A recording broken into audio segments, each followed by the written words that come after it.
Will Paul become a villain at the end of the Dune story? Based on the classic science fiction novel by Frank Herbert. Dune Part 1, directed by Denis Villeneuve, presented only part of the epic story of Paul Atreides, played by Timothée Chalamet. Dune Part 2 is scheduled to conclude the journey that began in this first installment, which was released in 2021.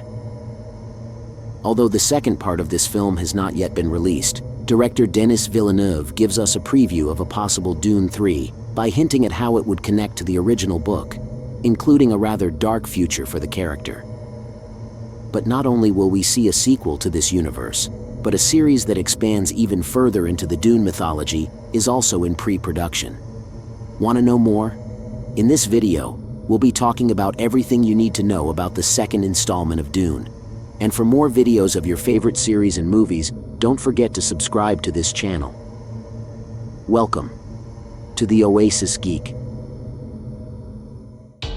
To understand what will happen in the second Dune movie, we must start at the beginning of the story, or at least the story of our character Paul. The story begins with Duke Leto. Duke and House Atreides are sent to Arrakis, and it is not long before the substitute, Baron Harkonnen, plots his revenge against the family. Harkonnen uses Dr. Yue, who betrays Leto by overcoming his defenses and incapacitating him. Although Yue is loyal to the family, he betrays House Atreides, hoping to free his wife, who is being held prisoner by Baron Harkonnen. He replaces one of Leto's teeth with a capsule, which is then broken by Leto when Harkonnen arrives on Arrakis.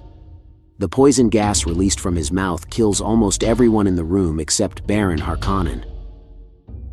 With the coup underway, Paul and Jessica are taken by Harkonnen's men, intending to be left to die in the desert. They manage to escape using Jessica's voice over her captors and Paul's skills to survive in the deserts of Arrakis. Eventually, they are reunited with Duncan Idaho and Dr. Leet Kynes, but when they are found by the Sardaukar, the Imperial warriors, Duncan sacrifices himself for Paul and Jessica, and Kynes is nearly killed before summoning one of the monstrous sandworms to fight for them. Alone again, Paul and Jessica soon encounter the Freemen. They meet Stilgar, the leader of the Freeman tribe, and finally meet Chani, the mysterious girl they keep seeing in their visions. After killing one of the Freemen, who challenges him to a death match, Paul and Jessica are inducted into the tribe. The film ends with Paul determined to bring peace to Arrakis. So what does the ending of Dune mean for Paul's future?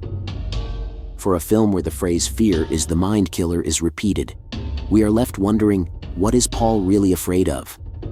At the conclusion of the film, we get our answer when there is a vision of him conquering worlds to bring peace, and it is a fate that haunts the young man, who does not particularly wish to fight or cause harm to others. We know that Paul does not seek to rule, but now that mantle has been thrust upon him with the death of his father, and to bring peace to Arrakis, he also needs to ally with the Freemen, which in turn means more clashes against the Harkonnen. That said, the sequel will pick up Paul's saga as he joins the mysterious Freemen in a battle against the evil Harkonnen, bringing Frank Herbert's entire novel to its conclusion. Is this really the end of Paul's saga? As all Herbert fans know, Paul's story does not end with the original Dune novel, as Herbert also published a sequel in 1969, Dune Messiah, in which Paul's true fate is revealed.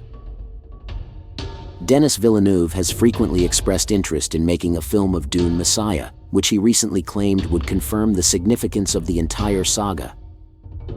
To describe the last few years in the film industry as turbulent would be an understatement, even without a guaranteed Dune sequel at any given time. As the industry moves into a streaming era, and with last year's writer-actor strikes resolved, Villeneuve may have a clearer picture of what's possible for the franchise. Dune 2 director Villeneuve shared this with Cine21 via comicbook.com, and I quote, "I'm working on 4 different screenplays. I know that Dune Messiah will be one of them. I don't know if it will be the next or the second next," Villeneuve shared with Cine21. "My job was to try to keep the spirit of Frank Herbert alive as much as possible.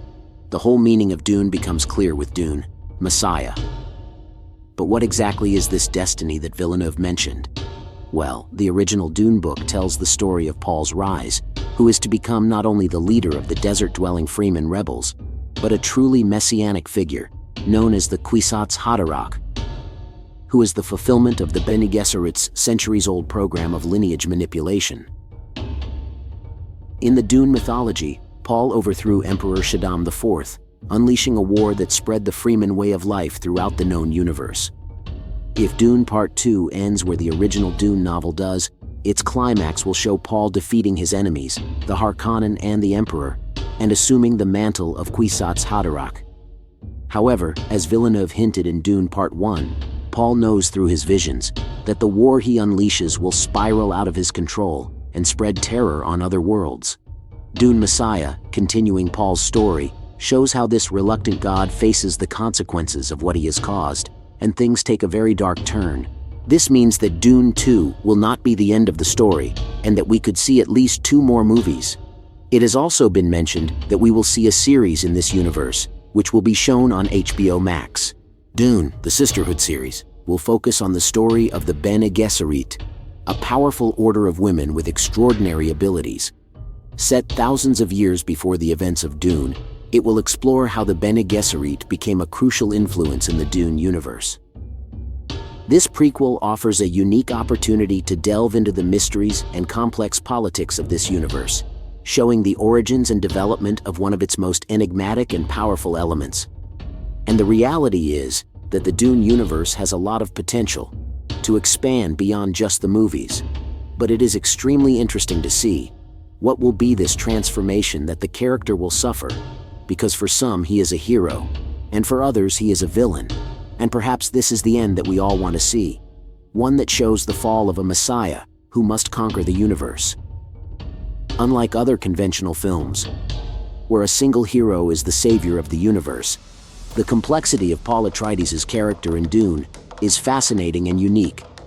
The prophecies surrounding Paul not only elevate him to messianic status, but also raise the possibility of him becoming a villain within his own story. This moral and prophetic dilemma is what makes this character so interesting, as we will be exploring themes of destiny, power, and the unintended consequences of a leader's actions.